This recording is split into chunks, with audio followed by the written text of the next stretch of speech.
Hey, I'm Eric Rusecki. I am from Atlanta, Georgia, and this is my van. Her name is Lilith.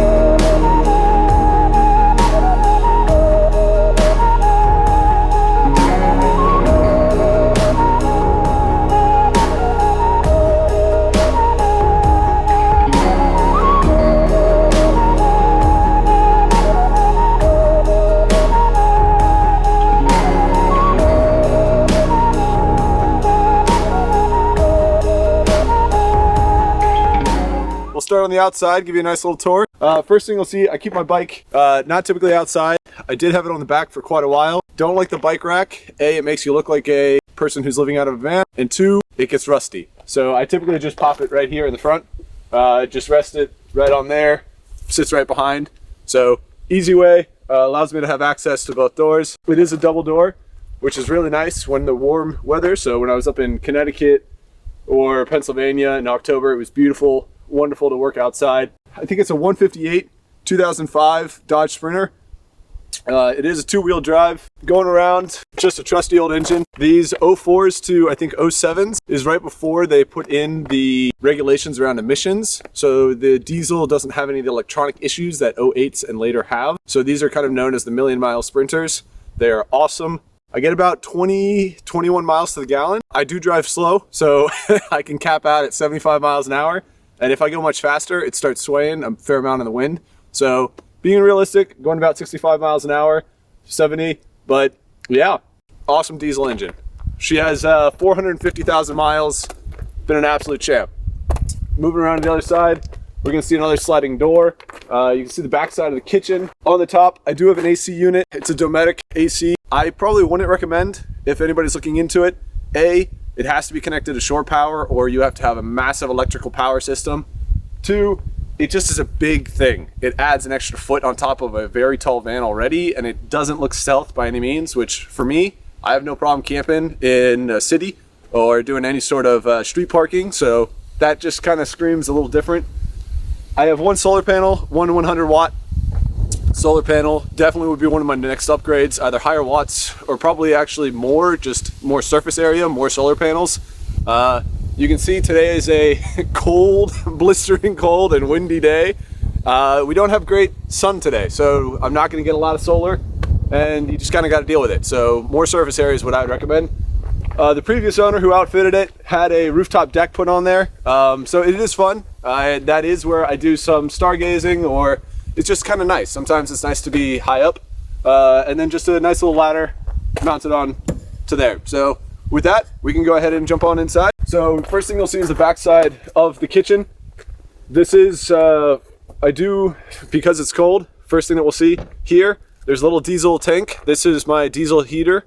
That's the reserve for it, so just a 1 gallon tank, just an easy access point for me out here. The classic Laguna table, I do put that in the middle. If I need the space, maybe if I'm cooking, got a lot of the things going on, but yeah, kind of keep it stored away for the most part. I do work 100% remote. Thankfully I have a job that allows me to do that. So this is my typical workspace. Both captain's chairs swivel 180 degrees, really nice. The diesel heater I was talking about is located underneath. This guy just pops up. This is my workspace for the day. Pretty simple, pretty easy. Make sure I back up, get a good view between the passenger window and passenger sliding door. So yeah, nice space over here, really enjoy it. Double sink. So double sink, little guy drains straight outside, straight underneath the van. The other one goes to a 5 gallon gray water tank. It's located underneath.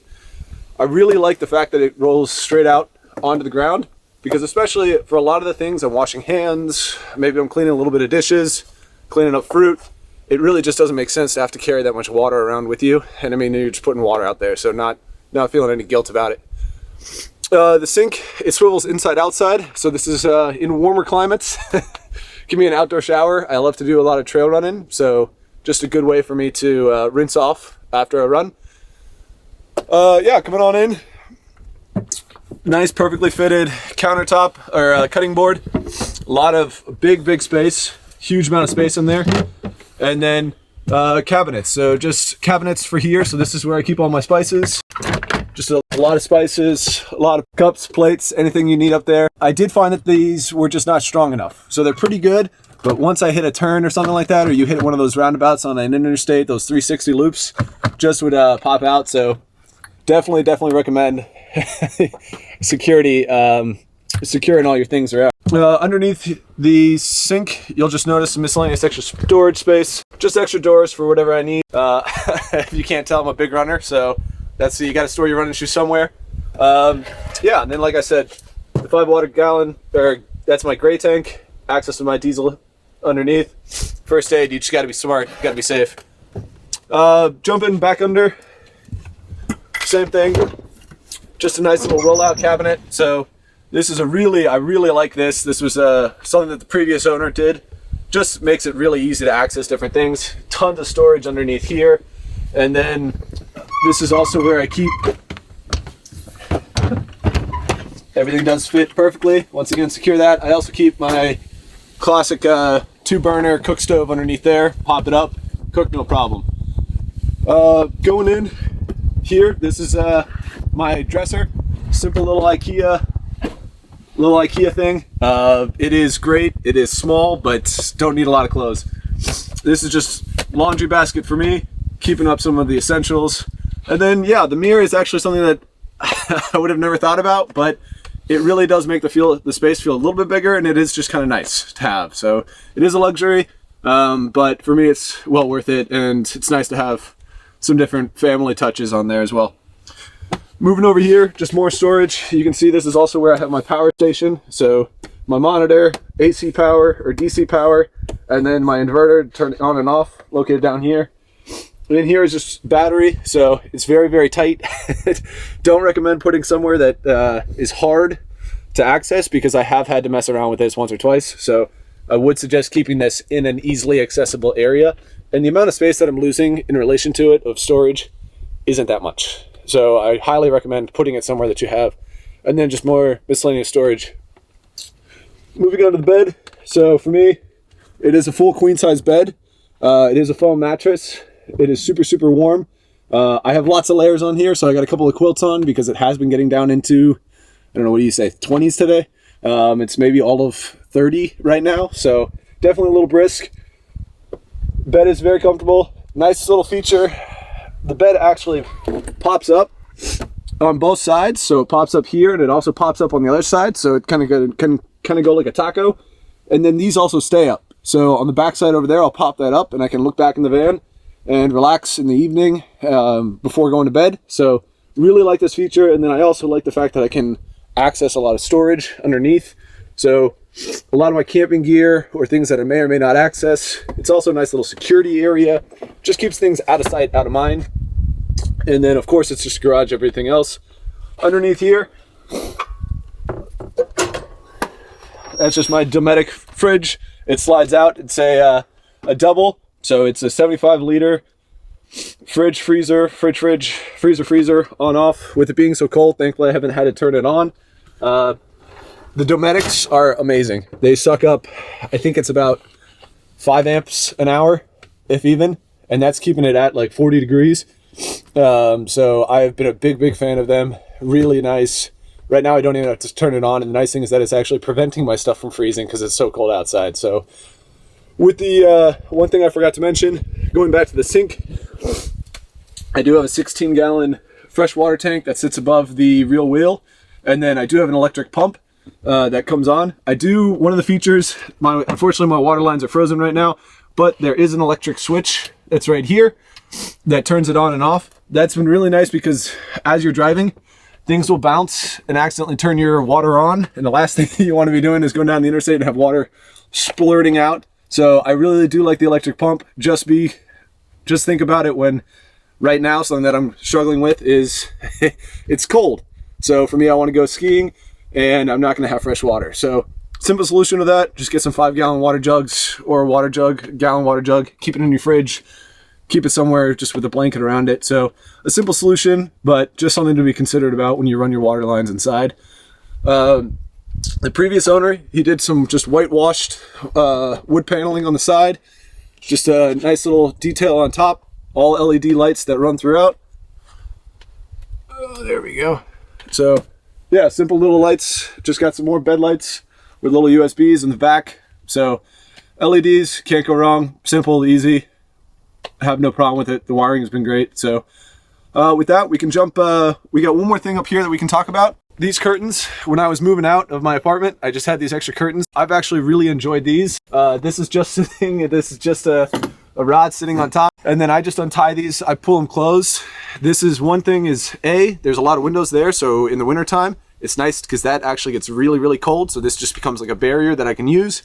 The other function that I use it with is if I'm running into the grocery store, I don't have to throw up all the window coverings. I can just pull the curtain and then that just hides out of sight, out of mind for a lot of people as they're in the parking lot. So definitely, I really like this simple, easy little solution.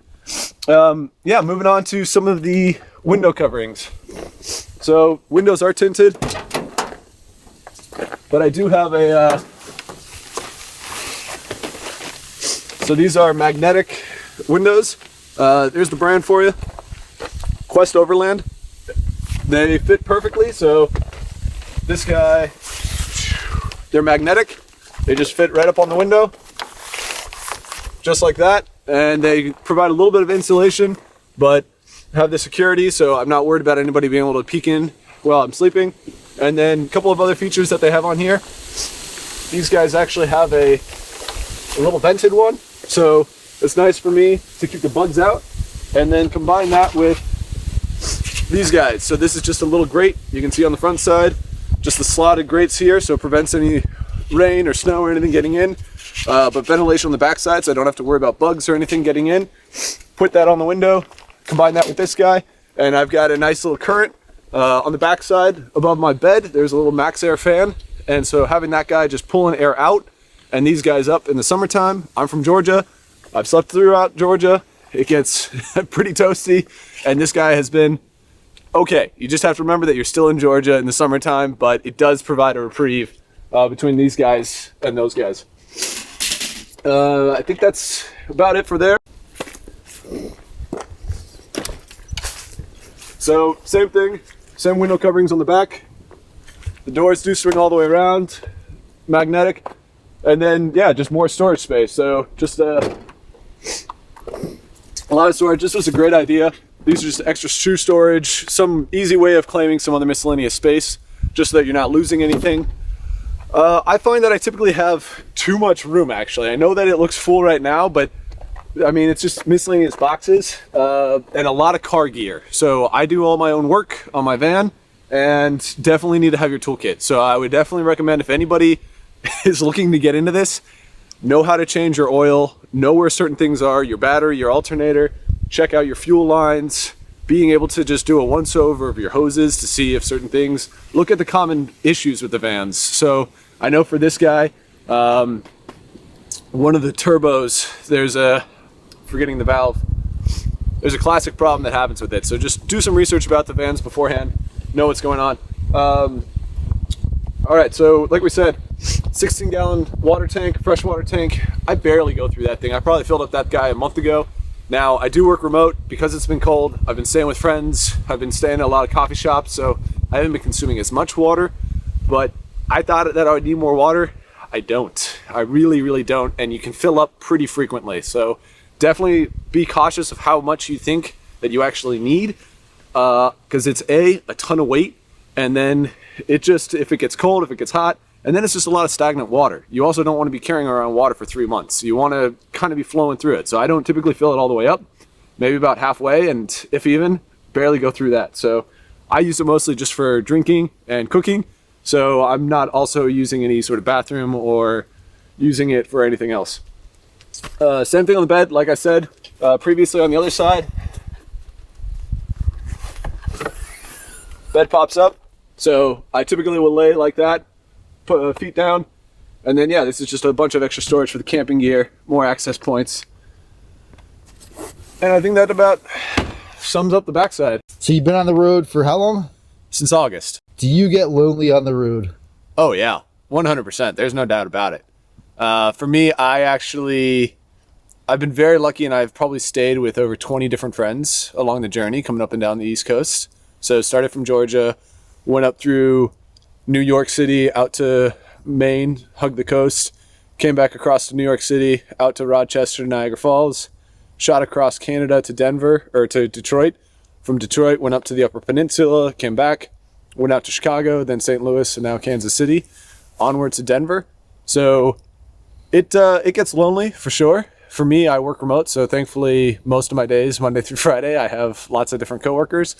And for me, I sit in different coffee shops, you know, and different coffee shops, different breweries, and you get to meet people. People are just really nice. So I'm in the town of Weston, is that it? Weston, Missouri right now, and had just an incredible time last night. I met just the nicest people, went to the Chamber of Commerce, and she told me about some cool spots, worked at an awesome coffee shop, went to a distillery yesterday, and then also to a place called the Whiskey Snug.